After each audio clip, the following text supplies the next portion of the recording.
Lesson, we're still going to focus on writing linear equations in slope-intercept form, but the information given to us is going to be less obvious. Here's what I mean. Before we wrote equations in slope-intercept form, y equals mx plus b, they basically came out and said, well, your slope is 1/2 and your y-intercept is 5. And then we just had to plug that in. Y equals 1/2 x plus 5. Now in this case, we're writing linear equations given a slope and a point. They're not going to come out and say what the slope and y-intercept is. Well, they will say what the slope is in this case, but what I want you to keep in mind that our goal is always to find the m and find the b. If we can find the slope, which is our m, and our y-intercept, then we can write an equation. Okay, so keep in mind that we always have to find the slope and we always have to find the y-intercept. Now, with that being said, we have some steps here to help us out. So step 1 is to find the y-intercept, and then step 2 is to write an equation of the line. Okay, we're going to be given the slope, and then we're just going to be given a point. So the first thing we do is find the y-intercept, and the way we do that is to plug in our x and y.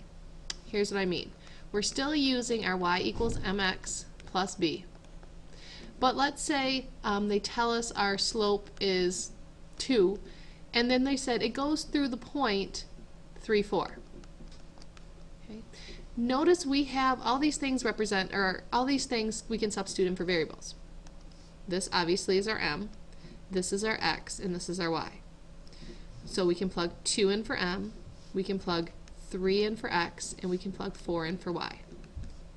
And then we're able to solve for our b. Remember, we're trying to find two things. We're trying to find our slope, and we're trying to find our y-intercept. In this lesson, they're going to give us our slope, but we're going to have to use this other point, given a point, to find out what the y-intercept is. Okay? And in this example that I just made up, it's pretty easy. 2 times 3 is 6.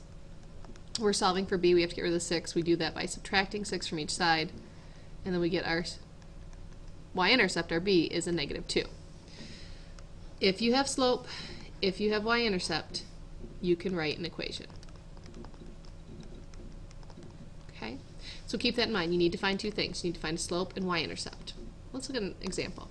It says write an equation of the line that passes through the point 3, 0 and has a slope of 1/3. Our slope is 1/3, so m represents slope, and we have the point 3, 0. 3, remember, is the x value of this ordered pair, and 0 is the y value. Using our slope-intercept form, y equals mx plus b. Remember, this form, guys, is a linear equation. From this form, we can graph linear equations.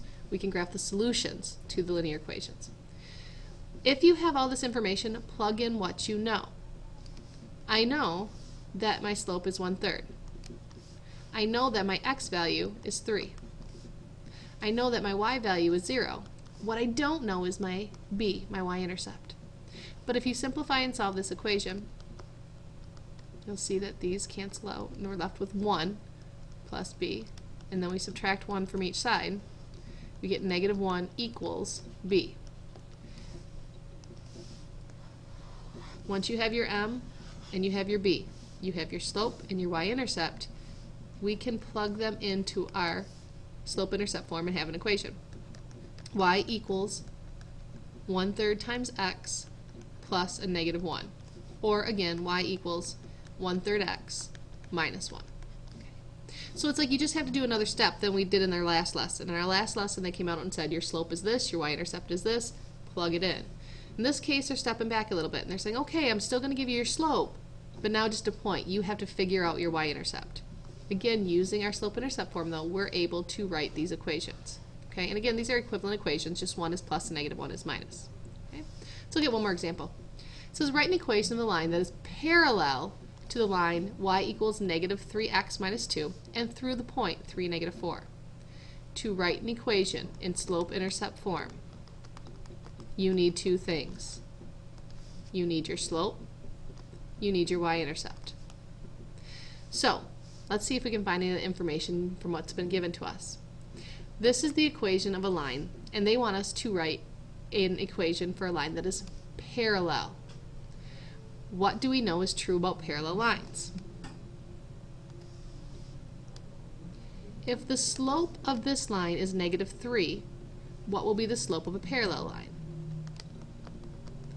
Remember, parallel lines have the same slope, exact same slope. They have to slope at the same, or they have to have the same rate of change because they're never going to intersect. So, parallel lines have the exact same slope. So even though they don't come out and tell you that the slope is -3, you know from this equation that the slope is -3. Therefore, a parallel line has a slope of -3. Now, what we can do is we can plug that in here for m, but we don't have our y-intercept. It's okay though, we have an x value and a y value, so substitute that. Once you substitute everything in, now you can solve for b. -4 is going to equal -9 plus b. Add 9 to each side. You get 5 equals b. Slope, y-intercept, y equals -3x plus 5. There's your solution. So keep in mind now that we're given less information, we're still after two things, our slope and y-intercept. Given a slope and a point, substitute it into their slope-intercept form, solve for your y-intercept, and then you're able to write your linear equation.